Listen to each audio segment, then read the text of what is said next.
पीछे मंच पे है, 1 सेकंड में 2 मिनट में ऊपर आ रही हैं। और आज जब प्रियंका जी आपके बीच आएंगी, उन्हें मुस्तफाबाद का यह आवाम एहसास करा देगा कि जब मुस्तफाबाद जल रहा था तो हमारे बीच राहुल गांधी जी थे।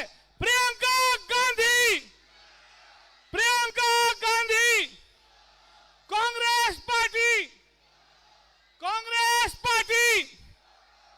प्रियंका जी हमारे बीच आ गई हैं, तो साथियों जोरदार नारे से स्वागत करें। प्रियंका गांधी, कांग्रेस पार्टी। हमारे बीच हसन साहब, अली साहब ने उनको रिसीव कर लिया और प्रियंका जी हमारे बीच आ चुकी है। जोरदार नारे के साथ स्वागत करें Priyanka Gandhi, Priyanka Gandhi, Priyanka Gandhi, Priyanka Gandhi, Congress party. Priyanka Gandhi, Congress party. Priyanka Gandhi, Congress party. हमारे बीच प्रियंका जी आ गई हैं। मैं गुजारिश करूंगा यहां के प्रत्याशी अली मेहंदी साहब और हसन अहमद साहब से और रबी और नाजिया जावेद साहब से, आप प्रियंका जी को भेंट देकर के स्वागत करें, स्वागत करें। प्रियंका गांधी, कांग्रेस पार्टी। प्रियंका गांधी, कांग्रेस पार्टी। साथियों प्रियंका जी को लगना चाहिए मुस्तफाबाद में है प्रियंका गांधी। मैं कांग्रेस प्रत्याशी भाई अली मेहंदी से निवेदन करूंगा, कृपया आए और अपना भाषण दें।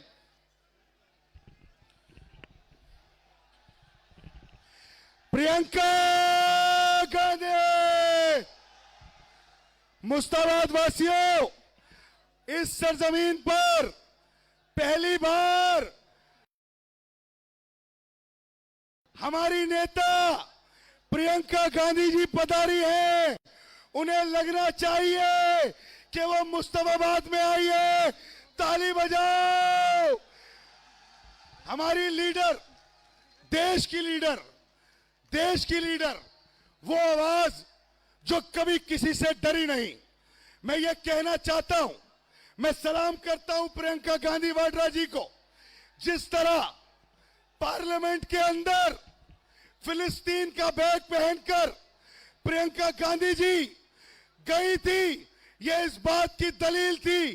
प्रियंका जी ने यह बताया था कि मैं जालिम के खिलाफ हूं और मजलूम के साथ खड़ी हूं। है नहीं, है नहीं। किसी में है इतनी हिम्मत, किसी में है इतनी हिम्मत जो इस तरीके की हिम्मत दिखाए? किसी में नहीं है। मैं सलाम करता हूं, प्रियंका जी को सलाम करता हूं। आज पूरा देश देख रहा है टकटकी लगाकर कि प्रियंका गांधी जी के अंदर हमें वही छवि दिखती है जैसे इंदिरा गांधी जी में दिखती थी। और ये सिर्फ बोलने के लिए नहीं, पहली बार एमपी बनने के बाद प्रियंका गांधी जी ने, हमारी नेता ने पार्लियामेंट में जाकर जालिमों के मुंह पर करारा तमाचा मारा है। दीदी, मैं आपका दिल की गहराई से शुक्रिया अदा करता हूं। अपने मुस्तफाबाद की तरफ से आपका शुक्रिया अदा करता हूं कि आप हमारे यहां पधारी हैं। ये सब लोग दीदी 4 बजे से आपकी एक झलक देखने के लिए बैठे हुए हैं। आपकी जबान से इस मुल्क की गंगा जमनी तहजीब को एक होते हुए सुनना चाहते हैं। दीदी, ये लोग आपको सुनते हैं, राहुल जी को सुनते हैं। आज पूरा मुस्तफाबाद और जमुना पार ये कह रहा है कि हम सब दीदी के आने के बाद कांग्रेस के साथ पूरी मजबूती से हैं। दीदी को बता दो, पूरा मुस्तफाबाद, जहां तक जा रही आवाज,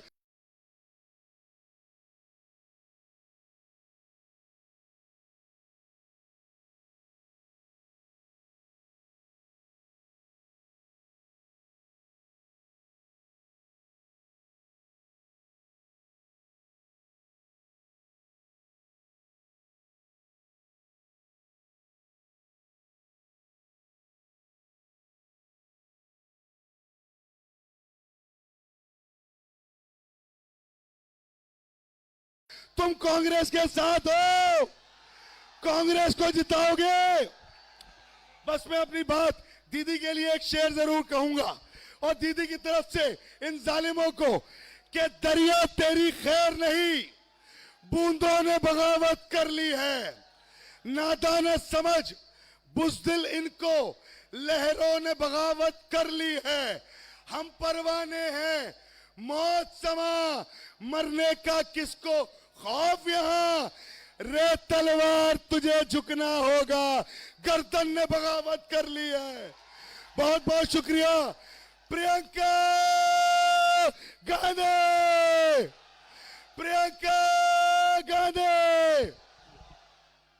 अब हम हमारी नेता प्रियंका जी को मंच पे बुलाने से पहले मैं मुस्तफाबाद के आवाम से गुजारिश करूंगा, जब दिल्ली जल रही थी, मुस्तफाबाद जल रहा था, तो इन सड़कों पे राहुल गांधी जी आए थे। आज प्रियंका जी आई हैं, तो आज इतनी जोरदार नारे से स्वागत किया जाए कि प्रियंका जी को पता चले जब दिल्ली जल रही थी तो राहुल गांधी यहाँ खड़ा था। प्रियंका गांधी। मैं गुजारिश करूंगा हमारी नेता प्रियंका जी से कि मुस्तफाबाद को अपने दो शब्द कहें।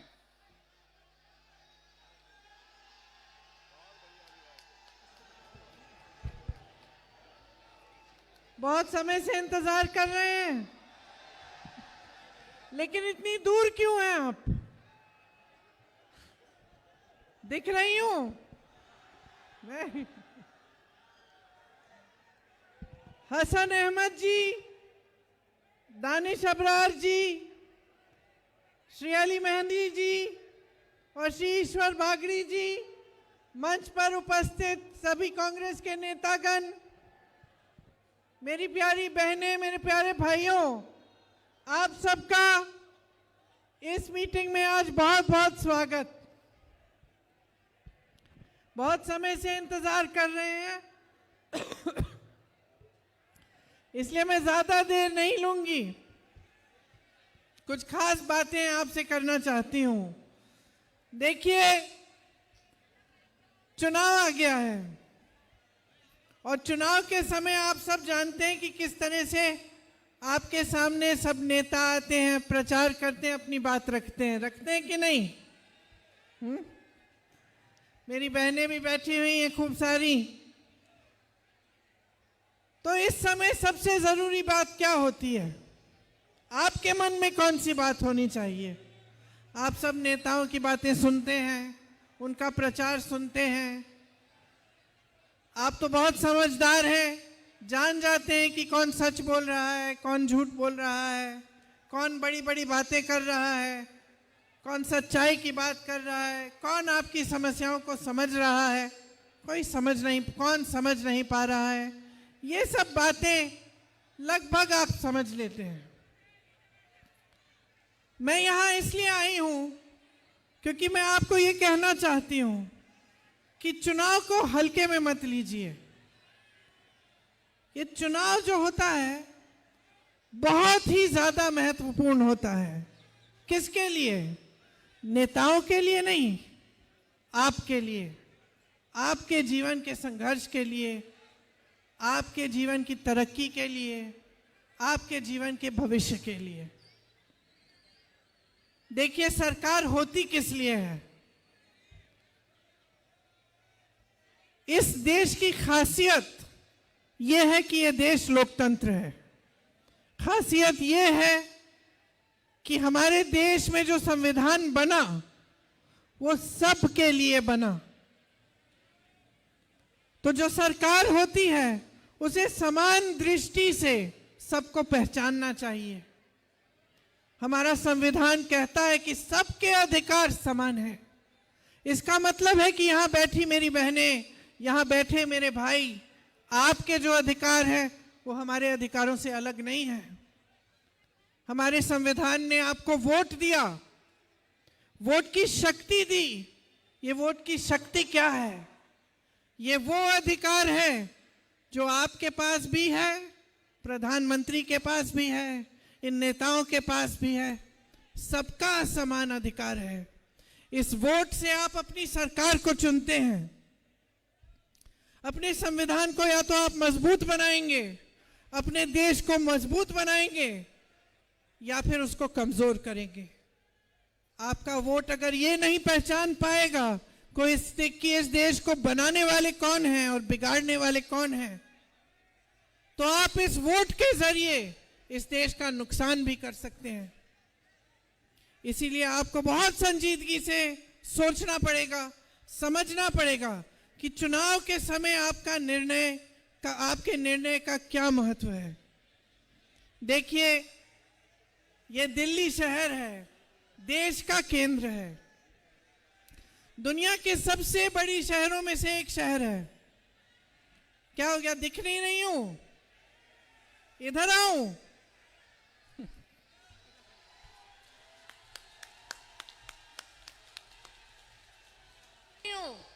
अब दिख रही हूं?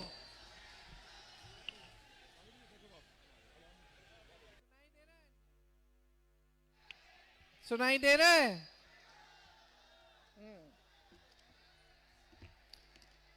तो मैं कह रही थी कि ये जो हमारा शहर है, ये दुनिया में से सबसे बड़ी शहरों में गिना जाता है। समझे आप? इसका पुराना इतिहास है, सदियों पुराना इतिहास है, हजारों साल पुराना इतिहास है। यहां आज भी देश भर से लोग अपना जीवन बनाने के लिए आते हैं, पलायन करके छोटे छोटे गांव से, अलग अलग प्रदेशों से यहां आते हैं। उनकी सोच ये होती है कि हम दिल्ली जाएंगे, अपना जीवन बनाएंगे, भविष्य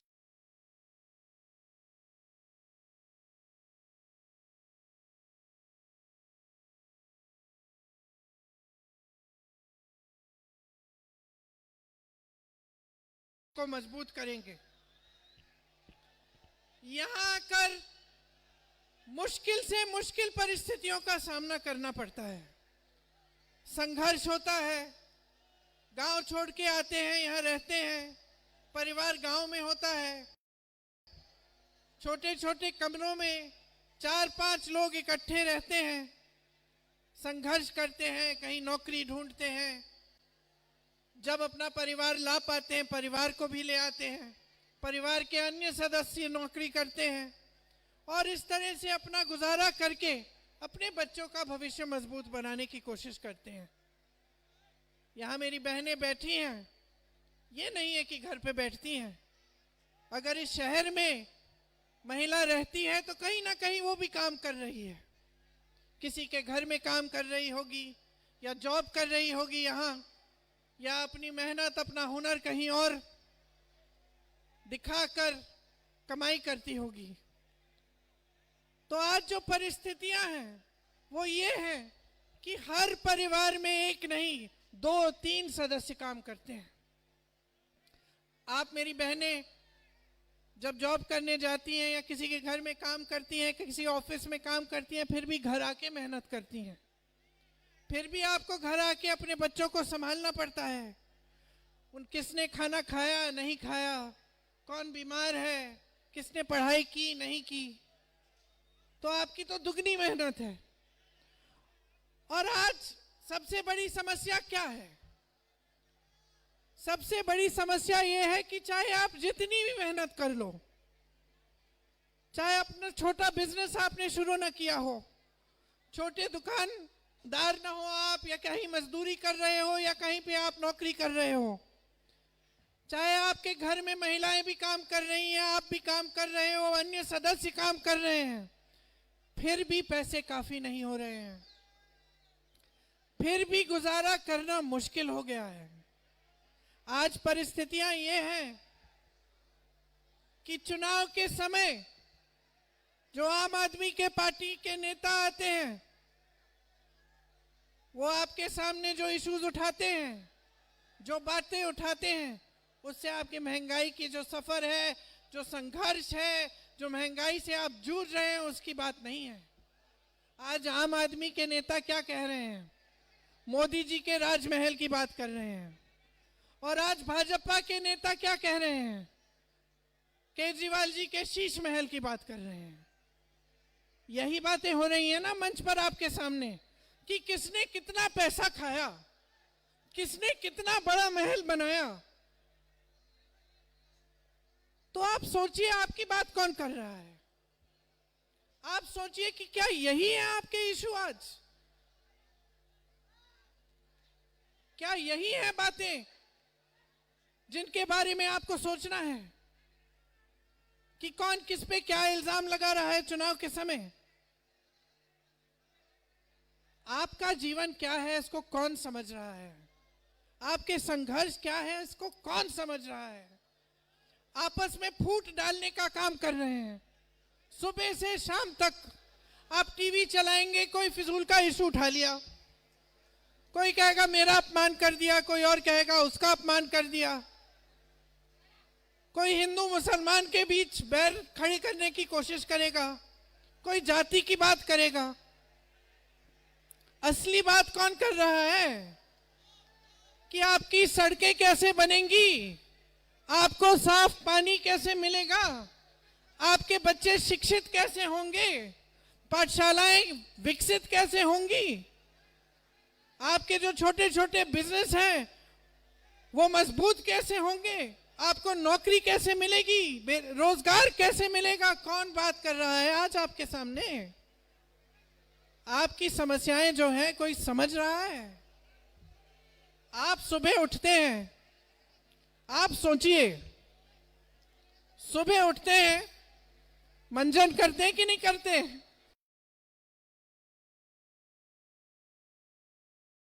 किया करो।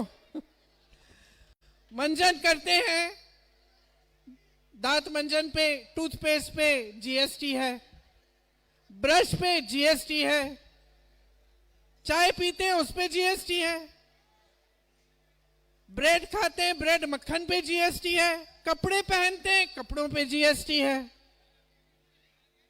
आपका बच्चा स्कूल जाता है, फीस आपको फीस देना मुश्किल हो गया है, वर्दी पे जीएसटी है, पेंसिल पे जीएसटी है, किताबों पे जीएसटी है। आप पेट्रोल डीजल भरना चाहेंगे अपने टू व्हीलर में, अपनी गाड़ी में, पेट्रोल डीजल के दाम बढ़ गए हैं। तो आप हर तरह से घिरे हुए हैं, आपके टैक्स बढ़ते चले जा रहे हैं और दिख क्या रहा है आपको? शीश महल, राजमहल, अडानी जी, अंबानी जी। देखिए, मैं समझती हूं, मेरे भी बच्चे हैं, सबकी परिस्थितियां अलग हो सकती हैं, लेकिन आज जीवन बदल गया है। आज हमारे बच्चे जो हैं, एक जमाने में हम कह सकते थे कि चलो गांव में भी, मैं गांव की बात करूं तो गांव में भी एक जमाने में होता था कि चलो बच्चे को 8वीं 10वीं तक हमने पढ़ा दिया, इसको नौकरी में कहीं पे लगा लो, खेती में मदद कर लेगा, या अगर आप कोई काम कर रहे हैं, आपका कोई हुनर है, आप वो हुनर सिखा देते थे, वो अपने साथ लग जाता था। आज वो जमाना नहीं है। आज गांव में भी जो सबसे गरीब है वो अपने बच्चे को पढ़ाना लिखाना चाहता है। अगर कोई महिला 8वीं तक पढ़ी है, मैं गारंटी के साथ बोल सकती हूं वो अपनी बेटी को कम से कम 12वीं तक BA में पढ़ाएगी। उसकी ये आशा और उम्मीद तो है। मैंने महिलाओं को देखा है गांव में, साड़ी के फॉल सिलते हुए छुप छुप कर अपने ससुर जी, अपनी सासू माँ से जाकर उसको 100 रुपए 150 रुपए कमा कर वो रखती थी कि अपनी बेटी को मैं अपने से ज्यादा पढ़ाऊंगी। और आज जमाना बदल गया है, बच्चे भी, महत्वाकांक्षाएं उनकी जो हैं वो बढ़ गई हैं। आज आपके बच्चे आपसे फोन मांगेंगे, है कि नहीं? आपसे कहेंगे अम्मी हमें फोन चाहिए, या माता जी हमारे लिए अच्छे कपड़े लेके आओ। तो उनकी भी जो महत्वाकांक्षा है वो बढ़ गई है। आज फोन पे सारा सोशल मीडिया दिख रहा है, सब चाहते हैं कि अपने जीवन में तरक्की आए। बच्चे चाहते हैं कि आप अच्छे जूते खरीद लें, उनके लिए अच्छे कपड़े खरीदें, आपसे फोन मांगेंगे, कहेंगे कि छुट्टियां हैं कहीं तो ले जाओ, 2 दिन के लिए कहीं ले जाओ। तो ये चीजें हैं, जमाना बदल रहा है, जमाने के साथ हम सब बदल रहे हैं, हमारी महत्वाकांक्षाएं बदल रही हैं, हमारा जीवन बदल रहा है और हमारी मुश्किलें बढ़ रही हैं। आपकी मुश्किलें इसलिए बढ़ रही हैं क्योंकि जो नेता हैं, जो सरकार है, चाहे वो केंद्र की सरकार हो, चाहे वो दिल्ली की आपकी सरकार हो, वो आपके बारे में सोच ही नहीं रहे हैं। उनके लिए ये बात हो गई है कि चुनाव के समय हम आपको आपके सामने आकर कुछ भी कह देंगे, उसके बाद आपको भूल जाएंगे, आपके काम नहीं करेंगे, आपके संघर्ष में शामिल नहीं होंगे, आपके जीवन में तरक्की लाने की कोशिश नहीं करेंगे। आजकल एक अलग सा माहौल फैल गया है।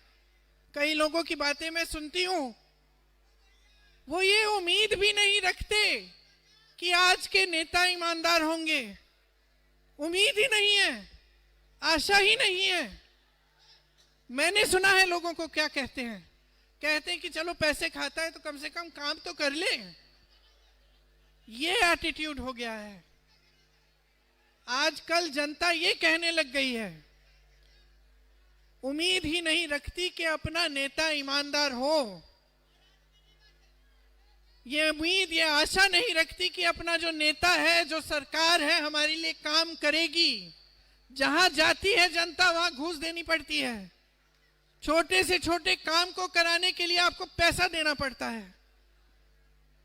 तो आपकी उम्मीदें भी टूट रही हैं। और आप हर जगह यही देख रहे हो कि चुनाव के सामने समय तो बड़ी बड़ी बातें, उसके बाद कोई परिस्थिति नहीं बदलती, जीवन नहीं बदलता। केजरीवाल जी को जब आप लाए थे तो आपको याद होगा किन परिस्थितियों में ये आम आदमी पार्टी बनी। केजरीवाल जी कैसे उभरे एक नेता के समान, कैसे भ्रष्टाचार के खिलाफ बात करके, भ्रष्टाचार के खिलाफ प्रचार करके।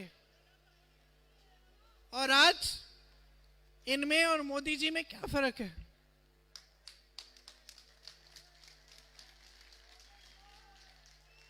कहीं शीश महल, कहीं राजमहल।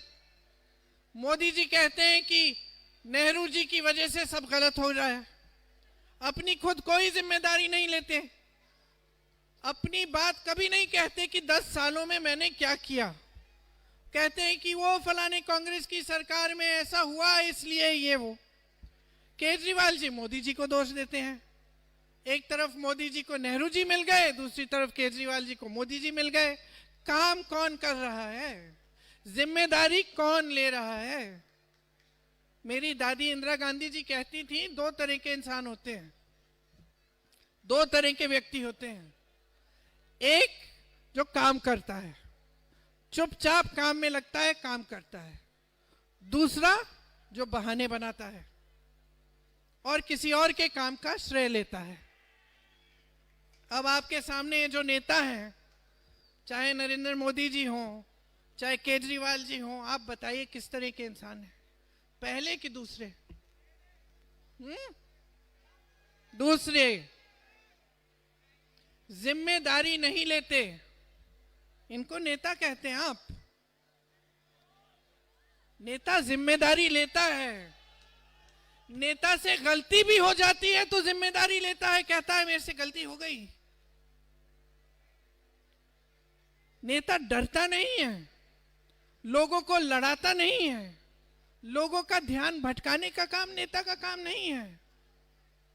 नेता का काम है कि लोगों को दिखाए कि ये जो आपकी समस्याएं हैं, इनको हल करने के लिए हम कैसे काम कर रहे हैं, हम क्या काम कर रहे हैं। ये जो आपके संघर्ष है, ये जो आपका बोझ है, इसे हम कैसे हल्का करेंगे। नेता का काम ऐसा होता है। श्रवण कुमार की बात सुनिए आपने, अपने माता पिता का जो बोझ था वो अपने कंधों पे लेके चलता था। ये होता है नेता।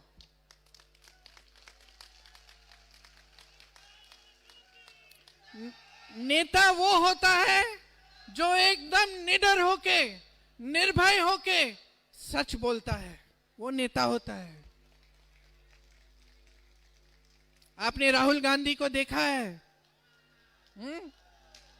वो नेता है। चाहे किसी को बात पसंद आए नहीं आए, किसी को सच कड़वा लगे, फिर भी सच बोलने से नहीं कतराते।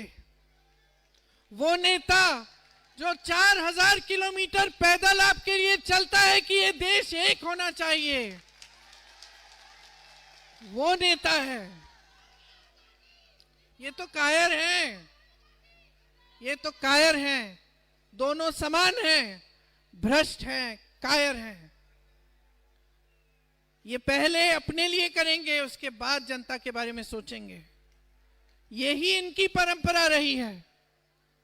अगर भाजपा की आप पूरी राजनीति देखेंगे तो शुरू से अंत तक फूट फैलाने की राजनीति है।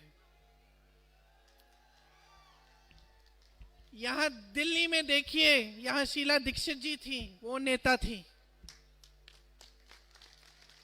कितना काम किया उन्होंने, और आज उनकी दिल्ली को देखिए, हवा को देखिए। आपके छोटे छोटे बच्चे नेबुलाइजर ले रहे हैं, सांस नहीं ले पा रहे हैं। प्रदूषण इतना बढ़ गया है, और इनकी तू तू मैं में कुछ नहीं है। यहाँ सड़कें नहीं बनी है ठीक ढंग से, पानी नहीं मिल रहा है आपको, महंगाई से आप जूझ रहे हैं, हर जगह बेरोजगारी ही बेरोजगारी, और आपको कोई पूछ रहा है? आप सोचिए, यहां पलायन करके इतने लोग आते हैं, कोशिश करते हैं अपना जीवन बनाने का। सरकारी विभागों में 25,000 से ज्यादा पद खाली पड़े हैं। भाई क्यों नहीं भरे? कोई कमी है बेरोजगार बच्चों की? भर लो ना, कौन रोक रहा है आपको?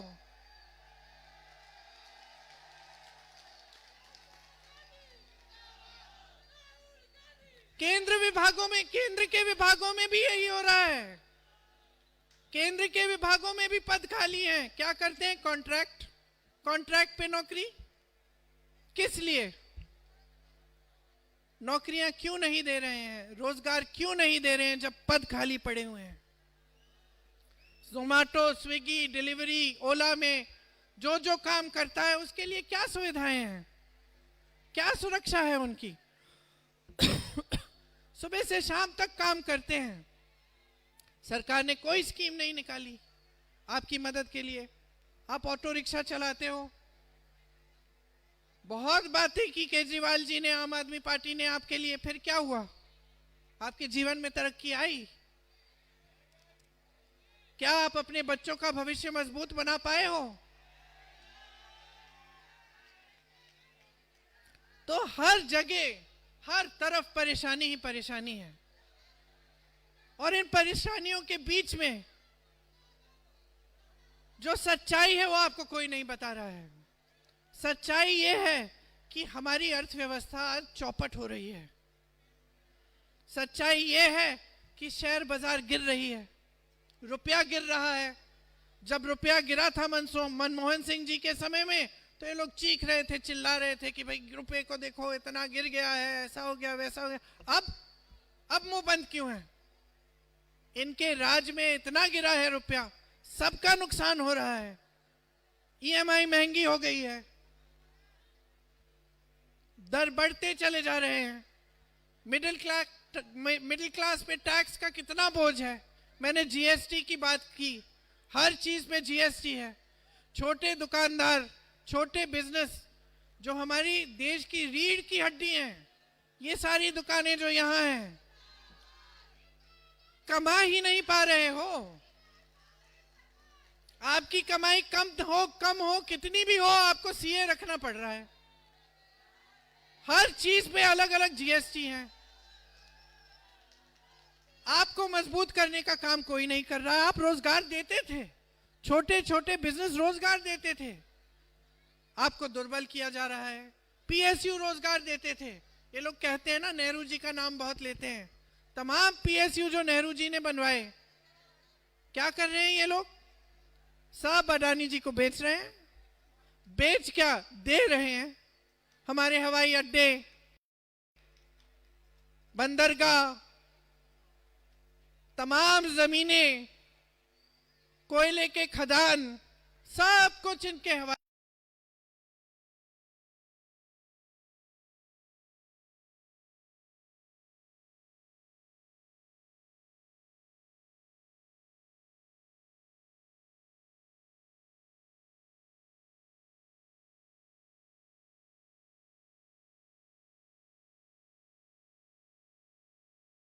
कर रहे हैं। आपके बच्चे सोशल मीडिया पे इनकी शादियां देख रहे हैं, किनके कितने कितने बड़े गहने हैं, और आप अपने बच्चे की फीस भर नहीं पा रहे हो। तो कौन कहता है कि अमीर नहीं हो जाओ भाई, कमाया है तुमने तो हो जाओ, लेकिन देश की संपत्ति तुम्हें मुफ्त में मिल जाए और फिर तुम ऐश करो। और देशवासी जूझ रहे हैं महंगाई से, कोई बीमार पड़ता है अस्पताल नहीं पहुंचा पा रहे हैं, सुविधा ही नहीं है। कोई घर पे बीमार पड़ जाता है तो क्या करना पड़ता है आपको, प्राइवेट में जाना पड़ता है। सुविधा ही नहीं है ठीक ढंग की आपके लिए। बहुत बड़ी बड़ी बातें हैं पाठशालाओं की, अस्पतालों की, लेकिन जमीन पर धरातल पर कुछ नहीं है। और ये मेरे कहने से मत मानिए, अपने जीवन को देखिए। पिछले 10 सालों में जब से भाजपा की केंद्र में सरकार रही है, जब से आम आदमी की सरकार दिल्ली में रही है, तब से बताइए आपकी कितनी तरक्की हुई है। शीला दीक्षित जी ने जो काम किया आपके सामने है। बड़े बड़े ब्रिज बनाए, हाईवे बनाए, बिजनेस को मदद किया, आगे बढ़ाया, मेट्रो बनाई। जिस जिस चीज का शिलान्यास शीला जी ने किया, उसका श्रेय ये लोग ले रहे हैं। मेट्रो में बैठ के सफर कर रहे हैं मोदी जी। लेकिन सच्चाई तो आपके सामने है ना।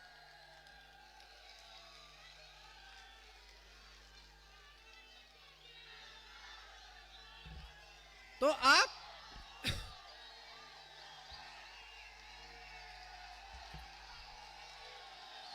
गिनाऊं, मैं शीला जी के काम गिनाऊं? लिखा है मेरे पास। सुनिए, कांग्रेस पार्टी की जो यहां दिल्ली में सरकार थी, शीला जी के नेतृत्व में क्या क्या किया उन्होंने। देश की सर्वश्रेष्ठ मेट्रो दिल्ली में बनानी शुरू की, कॉलोनियों का नियमितीकरण किया, पानी और सुअर के लिए सुधार की योजनाएं बनाई, बेहतरीन सड़कें और ट्रैफिक का सिस्टम बनवाया, दिल्ली का सुंदरीकरण किया, सैकड़ों पार्क बने, ग्रीन एरिया बढ़ाया, सीएनजी बसेस में डलवाई ताकि ये प्रदूषण कम हो, 70 फ्लाईओवर बनाए, अंडरपास बनाए, सिग्नेचर ब्रिज बनाया, मॉल बनाए, बिजनेस कॉम्प्लेक्स बनाया, नया सचिवालय बनाया, कनॉट प्लेस का सुंदरीकरण कराया, नए सरकारी आवास बनाए, मजबूत इंफ्रास्ट्रक्चर बनाया। श्री मनमोहन सिंह जी और श्रीमती शीला दीक्षित जी ने जितना किया वो सब आपके आंखों के सामने है। मैं इन सबसे पूछना चाहती हूं मोदी जी से, मोदी जी आपने क्या किया? आपने क्या किया दिल्ली के लिए? केजरीवाल जी आपने दिल्ली के लिए क्या किया? थोड़ी सी हिम्मत कर लीजिए, अपनी कायरता को 2 मिनट के लिए परे करके और इस देश की जनता को, दिल्ली की जनता को बता दीजिए क्या किया है आपने। आपने फूट फैलाई है, ये सब जनता जानती है। आपने फिजूल के मुद्दे उठाए हैं हर बार, हर चुनाव में, ऐसे मुद्दे जिससे कोई मतलब नहीं है जनता का, जनता के संघर्षों का। आपने एक चुनाव में एक बार इस देश की जनता के काम की बात नहीं की। सच्चाई ये है, असलियत ये है। और आज हम यहां खड़े हैं, आज हम यहां खड़े हैं कि देश की सारी संपत्ति कुछ गिने चुने लोगों के हाथों में है। कर्ज माफ होते हैं उनके, कर्ज उठाती है जनता। बेटी की शादी करनी पड़ती है तो कर्ज उठाना पड़ता है। बच्चों को ट्यूशन पढ़ाना पड़ता है, इम्तिहान कराने के लिए तो कर्ज उठाना पड़ता है।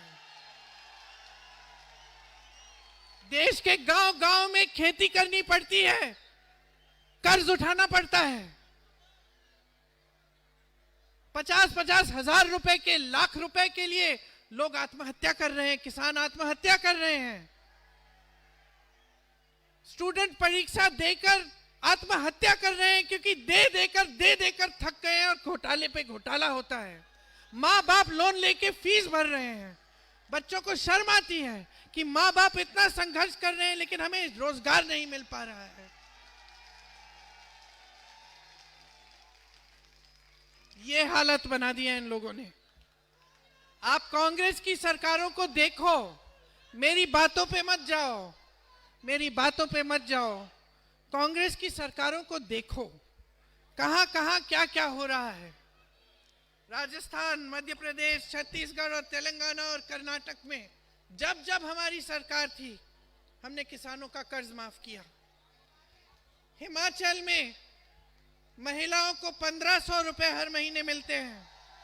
कर्नाटक में 2000 रुपए मिलते हैं। झारखंड में 2500 रुपए मिलते हैं। कर्नाटक, तेलंगाना और झारखंड में 200 यूनिट बिजली की मुफ्त में मिल रही है आज के दिन। तेलंगाना में कांग्रेस की सरकार है, 10 लाख तक मुफ्त इलाज है। हिमाचल प्रदेश में कैंसर के मरीजों के लिए मुफ्त इलाज है। हिमाचल और कर्नाटक में बुजुर्गों को घर बैठे इलाज की सुविधा दी जा रही है। राजस्थान में जब हमारी सरकार थी तो चिरंजीवी योजना थी, 25 लाख तक इलाज मुफ्त में हो रहा था। मैं बार बार हर मंच पर यह कहती हूं, खुद मेरे आंखों में आंसू आए जब मैं राजस्थान गई थी। उस समय एक शख्स थे, उन्होंने मुझे कहा कि उनकी पूरी हार्ट की जो सर्जरी थी पूरी मुफ्त में हुई। किसी को कैंसर था, उसको सिर्फ 100 या 150 रुपए जो फॉर्म था उसको भरने की फीस देनी पड़ी, सारा इलाज मुफ्त हुआ। ये कर सकती है सरकार आपके लिए। ये चीजें करनी चाहिए हर सरकार को। राजस्थान में पहली बार कांग्रेस की सरकार जब थी तो गिग वर्कर की बिल लाई। मैंने ओला, उबर, जोमैटो, डिलीवरी वाले जो रोजगार करते हैं उनकी बात की, उनके लिए एक बिल लाए। तेलंगाना में इनको 10 लाख का बीमा मिल रहा है, कर्नाटक में 4 लाख का बीमा मिल रहा है। मैं यहां आ रही थी, एक बस पे मैंने देखा मोदी जी का चेहरा और भाजपा का कमल का फूल, और उस पे लिखा है आपको गैस सिलेंडर 500 रुपए में मिलेगा। वाह वाह वाह वाह। अब चुनाव आ गया है तो आप 500 रुपए में दे सकते हैं। और इतने सालों से जो मेरी बहनें यहाँ पे 1200 रुपए, 900 रुपए, 1100 रुपए ऐसे बढ़कर गैस सिलेंडर के लिए दे रही थी, वो तो उस समय भी आप दे सकते थे क्या 500 रुपए के लिए? अगर आज दे सकते हैं तो उस समय दे सकते थे। उस समय क्यों नहीं दिया? क्योंकि वोटों का सौदा कर रहे हैं आप। वोटों का सौदा हो रहा है, झूठ बोला जा रहा है। पहचानिए मेरी बहनें और भाइयों, पहचानिए कि आपके साथ एक बहुत बड़ा खेल हो रहा है। गरीबों का घर बनाने के लिए कर्नाटका की सरकार मदद कर रही है, आज 3.5 लाख रुपए दे रही है। हिमाचल में 7 लाख रुपए मिल रहे हैं, तेलंगाना में 5 लाख रुपए मिल रहे हैं। कर्नाटक में जो हमारी गारंटी की योजनाएं हैं, सुन लीजिए, महत्वपूर्ण मुद्दा है। जो हमारी गारंटी की योजनाएं हैं उनसे हर परिवार को सालाना 55,000 रुपए का लाभ हो रहा है। हो रहा है। हम ये नहीं कह रहे हैं कि करेंगे, हम करके दिखा रहे हैं। इसीलिए मैं चाहती हूं कि आप समझें कि दिल्ली के लिए कांग्रेस पार्टी कौन सी गारंटी दे रही है। दिल्ली के लिए कांग्रेस पार्टी प्यारी दीदी योजना लाएगी, जिससे महिलाओं को हर महीने 2500 रुपए मिलेंगे। जीवन रक्षा योजना लाएंगे, जिससे 25 लाख तक आपको मुफ्त इलाज मिलेगा। युवा उड़ान योजना लाएंगे, जिसमें युवाओं को 1 साल की अप्रेंटिसशिप के लिए 8,500 रुपए हर महीने मिलेंगे। फ्री बिजली योजना लाएंगे, जिससे 300 यूनिट बिजली आपको मुफ्त में मिलेंगी। महंगाई मुक्ति योजना लाएंगे, जिससे 500 में गैस सिलेंडर और फ्री राशन का किट मिलेगा। और मेरे पूर्वांचली भाइयों और बहनों के लिए खास तौर से एक अलग मंत्रालय बनाया जाएगा और एक अलग बजट बनाई जाएगी। तो देखिए, शुरू में मैंने कहा कि ये जो वोट है आपका, इसको हल्के में मत लीजिए। ये एक बहुत महत्वपूर्ण चीज है। ये आपके संविधान को बचाकर रखता है, आपको बचाकर रखता है। संविधान आपका सुरक्षा कवच है। अगर इस देश में आपका संविधान नहीं बचेगा, अगर संविधान मजबूत नहीं रहेगा, तो आपके अधिकार कमजोर होंगे। और इन 10 सालों में अगर भाजपा ने एक चीज की है, तो जनता को कमजोर करने का काम किया है। चाहे आर्थिक तौर पर, चाहे राजनीतिक तौर पर, चाहे मानसिक तौर पर। इनकी जो विचारधारा है, इसको समझिए। सारी सत्ता केंद्रित करके रखते हैं। सारी सत्ता एक इंसान के हाथ में होनी चाहिए। और आम आदमी पार्टी के केजरीवाल जी की विचारधारा भी इतनी ही है, ऐसे ही है। सारी सत्ता सिर्फ इन्हीं के हाथों में है। ये देश कभी ऐसे चल नहीं सकता है। सच्चाई ये है कि इस देश में हजारों करोड़ों लोगों की आशाएं, महत्वाकांक्षाएं हैं। हजारों करोड़ों लोगों की अलग अलग अभिव्यक्तियां हैं, सैकड़ों भाषाएं हैं, अलग अलग रहन सहन के तरीके हैं। और ये भारत, ये देश हमारा अनोखा इसलिए है, इसकी खासियत ये है कि ये जितने भी लोग हैं, चाहे कितने भी अलग हों, इनका रहन सहन, इनके धर्म, इनकी जातियां, इन सब को समान दृष्टि से ये लोकतंत्र देखता है। तो ये लोकतंत्र जो है, ये एक बहुत ही बड़ी चीज है। इसको समझना बहुत ही जरूरी है। ये लोकतंत्र वो चीज है जिससे आज तक ये देश बचा है। आसपास के देशों को देखिए, आज पाकिस्तान को देखिए, बांग्लादेश को देखिए, श्रीलंका को देखिए, नेपाल को देखिए और अपने भारत को देखिए। आज भारत बुलंद है, आज खड़ा है, आज मजबूत है, क्योंकि हमारे देश में हमेशा से, जब से हमें आजादी मिली, तब से लोकतंत्र मजबूत रहा। लेकिन इनके हाथों में पिछले 10 सालों से ये लोकतंत्र कमजोर होने लगा है। ये लोकतंत्र कमजोर होने लगा है, आपके अधिकार कमजोर होने लगे हैं, आपकी संपत्ति आपसे छीनी जा रही है, बड़े बड़े उद्योगपतियों को दी जा रही है।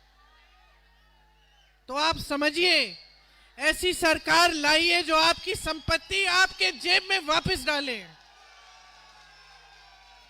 ये सारी स्कीमें जो हैं, ये लोग कहते हैं ना कि ये स्कीमें हो नहीं सकती, ये हो रही है जहां कांग्रेस की सरकार चल रही है। और इसलिए हो रही है क्योंकि आपसे चोरी नहीं हो रही है, क्योंकि जो आपकी संपत्ति है वो किसी बड़े उद्योगपति की जेब में नहीं डाल रही है कांग्रेस की सरकार। कांग्रेस की सरकार वापस आपको स्कीम बना कर दे रही है। इसलिए मैं आपसे आग्रह करती हूं कि 5 तारीख को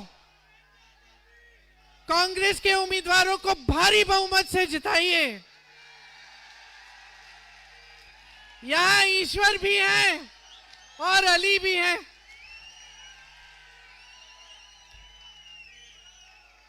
ईश्वर भी है और अली भी है और आपका साथ है तो इस देश को मजबूत बनाने वाली राजनीति भी आए। आपको मजबूत बनाने वाली राजनीति भी आएगी और एक बार फिर ये दिल्ली शहर जो हमारी अमानत है, आपकी अमानत है, जो हमारे लिए, हमारे पूरे देश भर के लिए केंद्र है, मिसाल बननी चाहिए। एक बार फिर हम इसको मिसाल बनाएंगे, एक बार फिर हम यहाँ का विकास कराएंगे, आपके लिए मौके, आपके बच्चों के लिए, आपकी परिवारों के लिए एक नया भविष्य बनाएंगे। तो आपने बहुत शांति से मेरी बातें सुनी, इसके लिए बहुत बहुत धन्यवाद, शुक्रिया। एक बार जोर से मेरे साथ कहिए, जय हिंद, जय हिंद, जय हिंद। शुक्रिया।